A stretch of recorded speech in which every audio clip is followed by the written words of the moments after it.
Selamat datang dan selamat bergabung Bapak Ibu.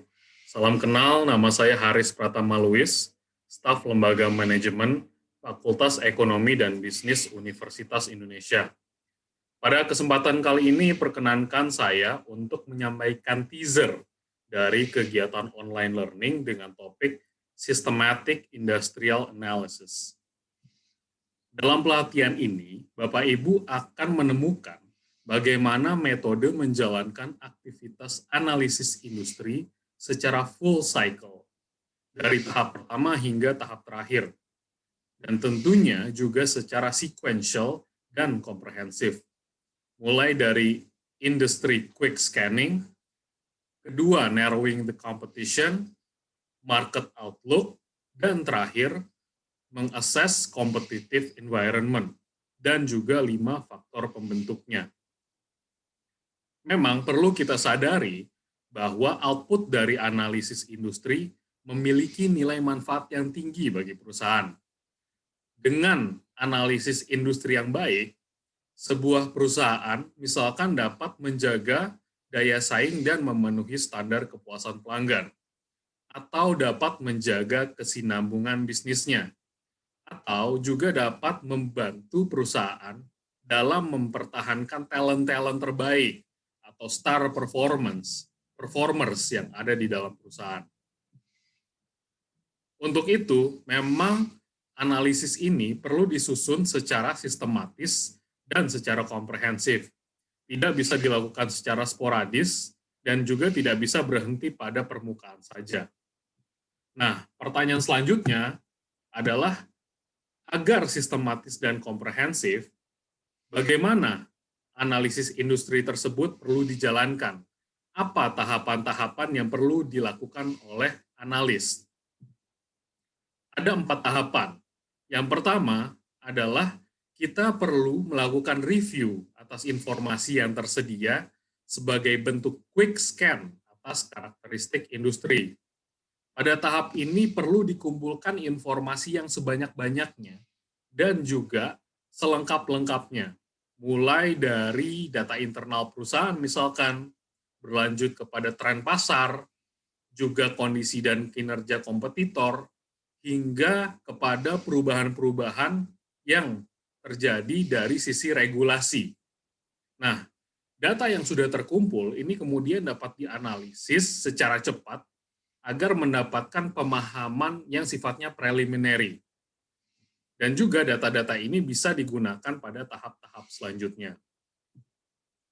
Pada tahap kedua, kita perlu melakukan pengerucutan kepada industri yang tepat dan set kompetitor yang relevan bagi perusahaan kita, bisnis unit kita, produk kita, ataupun aktivitas bisnis kita. Pengerucutan ini penting, kenapa? Karena belum tentu perusahaan kompetitor itu merupakan spesialis untuk satu produk saja, dan belum tentu juga perusahaan kita adalah spesialis yang hanya menjalankan bisnis satu aktivitas atau satu produk saja.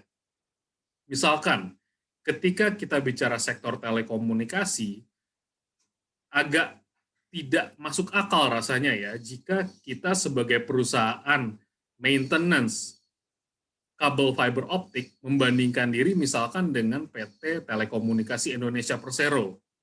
Ada kesenjangan bukan hanya dari sisi size, tetapi juga dari sisi lini bisnis yang dijalankan. Untuk itu pengerucutan penting agar insight yang kita peroleh tidak misleading bagi keputusan-keputusan yang kita ambil di masa yang akan datang. Selanjutnya, pada tahap ketiga, kita perlu memproyeksikan permintaan dan penawaran pasar di masa yang akan datang. Untuk menyusun proyeksi ini, terdapat sejumlah faktor yang perlu didalami. Mulai dari apa sih market drivers-nya yang membentuk demand dan supply. Kedua, apa tren yang terjadi di pasar? Apakah terjadi perubahan? Apakah pasar itu dapat diprediksi?